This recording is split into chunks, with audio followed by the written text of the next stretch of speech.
Ang bilog-bilog. Uy, yun na, laki. Oh! Nagliliparan na yung mga isda. Uy, nagliliparan na.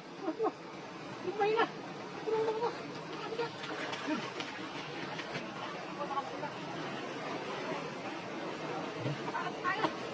Hindi mahila yung dala mga idol. Dami. Dami ba? Wala natin hindi mahila. Ayan, hinihiga na lang dalawang tao. Hindi mahila eh. Masaya na katawan nito ng kahinap pa. Yan, yan, yan, yan. Sino na mo? Kapag yung pinala. Sige.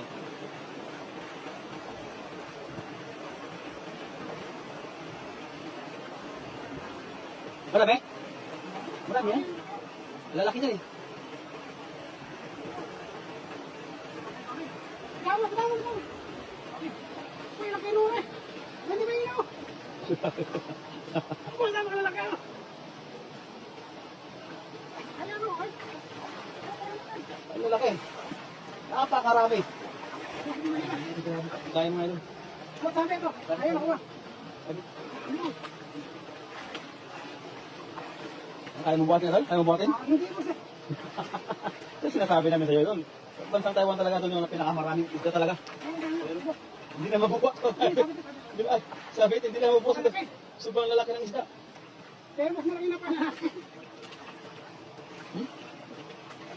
Dami ko. Wow. Pero na, bumili na kayo. 50 ka na isang kilo.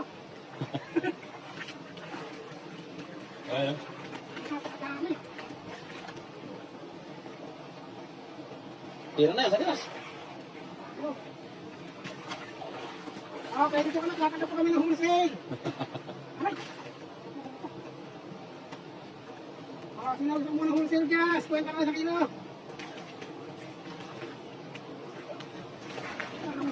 Buti na kilo, kilo. Tingin, isang kilo yan. Patingin. Tingnan ito, nasa pakahigit 20 kilos eh. Oo, nandiyan yan. Ah. 30. Pakahigit. Baka, hindi boss. Mga 30. Oo, 30 no? Kasi sa 40 kami ito, may 40.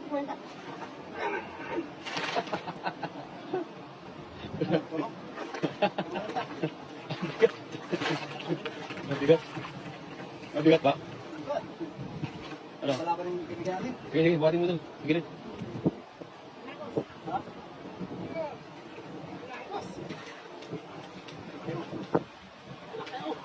Nasa higit 30 kilos po itong huli natin. Try ko. Sabi ang pagkakami. Ay, yung isangitsang boss, kung isang panguli na. Oo, kung isang pan yan. Huwag na kayo buhatin no? Grabe. Sobrang naman, napakarami. Grabe. Marami talaga oh. Buti ka lang naman, kapatid ka tayo. Mas pa rin naman ito.